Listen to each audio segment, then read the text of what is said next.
This is Ray Dalio, owner of the most successful hedge fund in the world. And this video is about him, more specifically the advice he gave to small investors looking out to 2024 just a few weeks ago.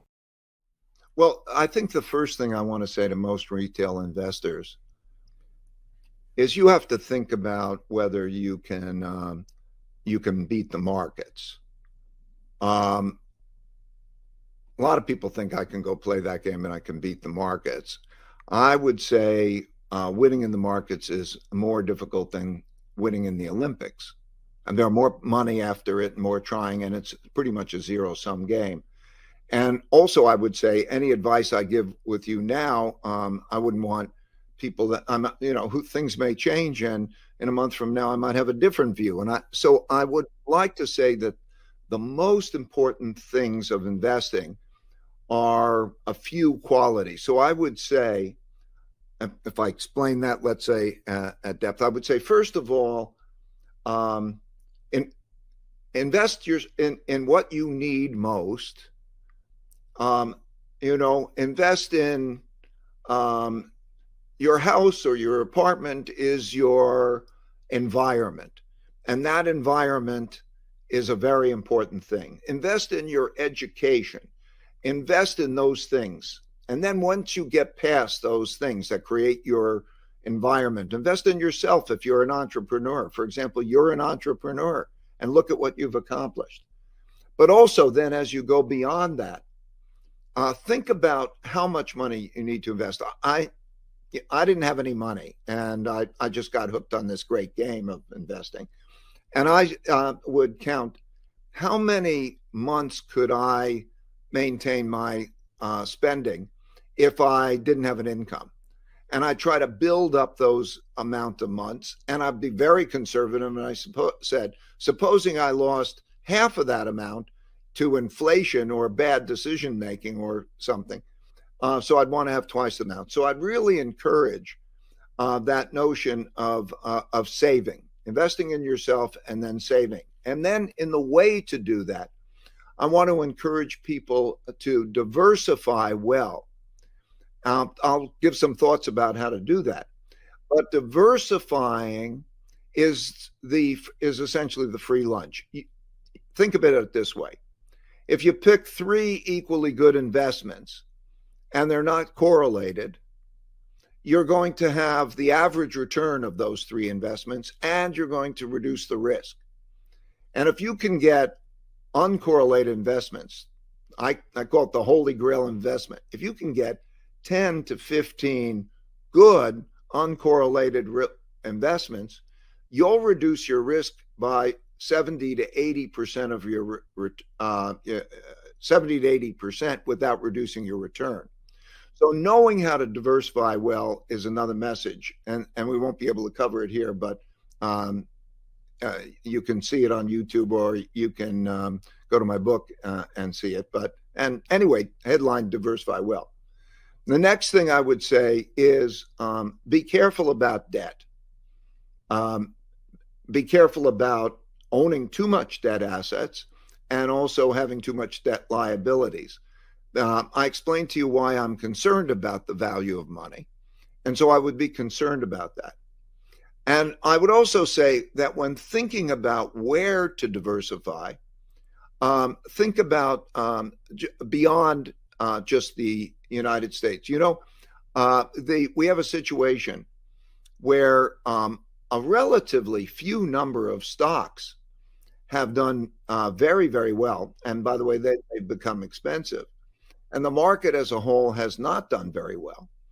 And stock yields, expected returns, are not particularly high against interest rates right now.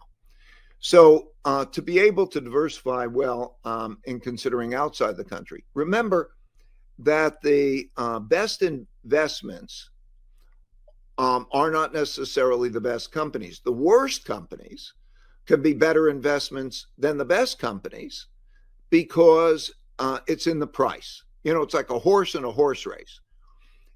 If betting on the best horse is not going to get you an edge relative to betting on the worst horse because the market discounts that.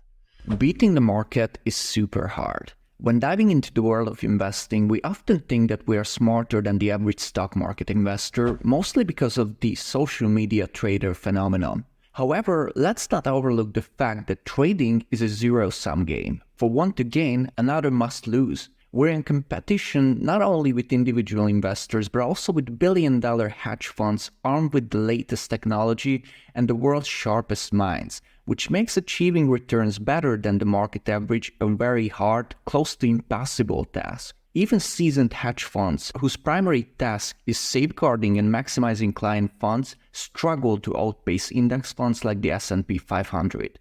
Especially over extended time frames. It perfectly describes how difficult it is to beat the overall market that back in 2008, Warren Buffett issued a challenge to the hedge fund industry, which in his view charged exorbitant fees that the fund's performance couldn't justify. Protege Partners LLC accepted the challenge, and the two parties placed a $1 million bet. The challenge required Protege Partners to beat the S&P 500's performance for 10 consecutive years. But after just a few years, Buffett has won the bet.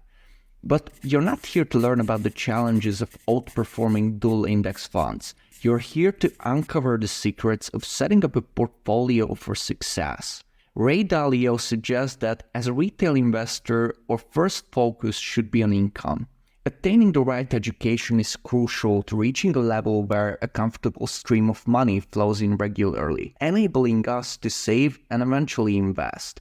Consider this, more than 60% of working Americans live paycheck to paycheck. By breaking free from this cycle, you place yourself comfortably in the top 40%. Dalio recommends prioritizing investments in areas you need the most.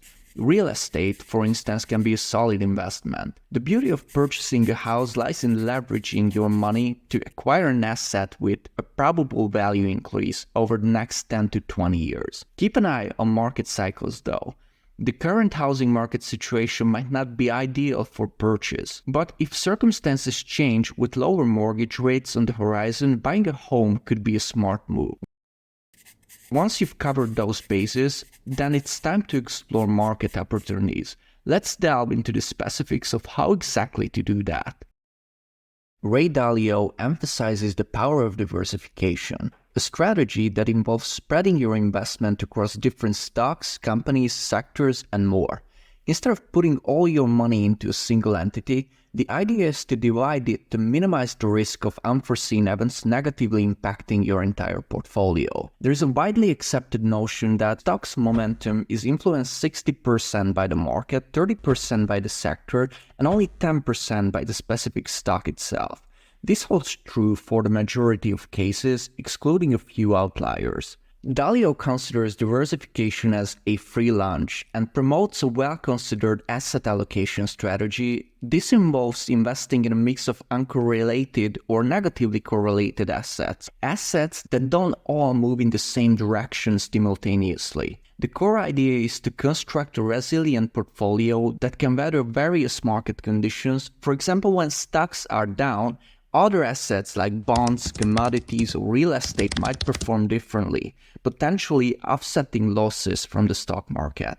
Dalio's approach not only underscores the importance of diversification, but also emphasizes understanding how different assets behave relative to each other under diverse economic scenarios. True diversification requires a thoughtful analysis of each asset class and its correlations with others. Achieving a portfolio with 10 to 15 uncorrelated investments can reduce the risk of losing money by 70 to 80% without sacrificing returns. Interestingly, other prominent money managers like Stanley Druckenmiller argue for the strategy of putting all your eggs in one basket and closely monitoring it. This strategy involves heavy investing in assets you truly understand and staying up to date on events surrounding that asset.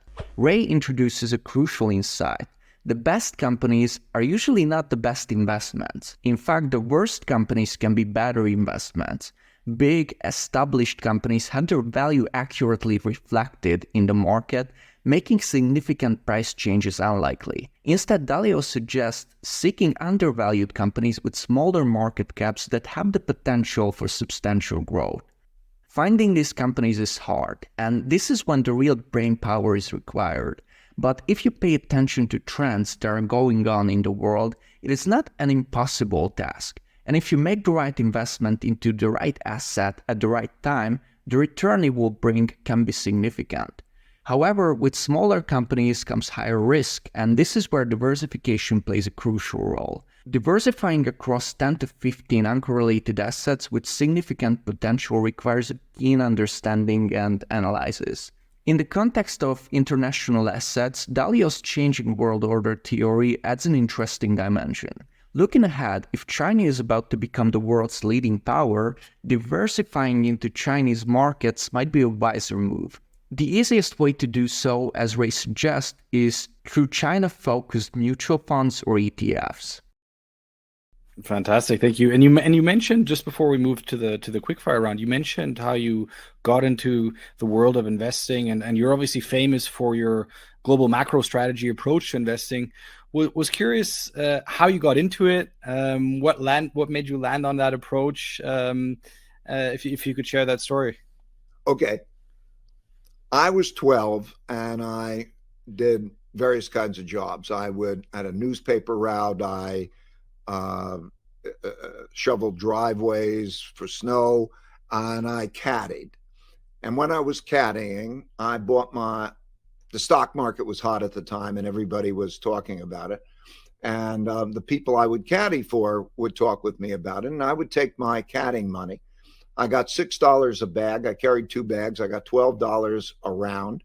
And then I took that $12, and whenever I got $50, I would then put it into the market. And I was introduced, everybody had a stockbroker. I was introduced by my dad to a stockbroker, and he did it. And the first stock I bought was the only stock I ever heard of that was selling for less than $5 a share. And I thought, well, if I bought more shares and it went up, I could make more money. And that was obviously a dumb strategy. I didn't know it at the time. But the company was about to go broke, and some other company came along and acquired it. It was an airlines, Northeast Airlines, and it tripled in value. And I said, I like this game. I look at the Wall Street Journal, New York Times, and all those listings. Hey, I could find those. And so I got hooked on the markets that way. And it was really that game that really got me hooked on the markets. And if I can make money doing it, that's how I got hooked. I don't know about you, but I was always curious how some of the biggest money managers in the world got into the world of finance, and how did they have the confidence to start trading with other people's money? I still don't know the answer, but I think it has a lot to do with first experiences. Morgan Housel talks about it in his book, The Psychology of Money, and Leon Hendricks made a great video about it just a few weeks ago. Basically, the first experiences that you get in something will influence your whole worldview. Doesn't matter if we talk about professional sport or investing. Ray had a positive experience on the stock market when he was very young. He was able to close his first investment with a significant profit, which probably made him fall in love with investing and made it visible to him that he can make serious money on the financial markets. It's also true for generations. For example, people who got into the world of money after 2010 and started buying stocks have not seen a serious negative year until 2022. So most of them still believes that stocks only go up. But back to Ray, was it luck that he got into investing, or he really has a special talent? Well, the fact that he started investing at 12 is not luck, even though it's most likely happened because he was surrounded by rich people who talked about investing. But it can be considered luck that the first company he bought, even though it was a company that was about to go bankrupt, tripled in value due to an acquisition. We might never know, but one thing's for sure. The earlier you get into investing, the sooner you will see great results. Thank you for your time.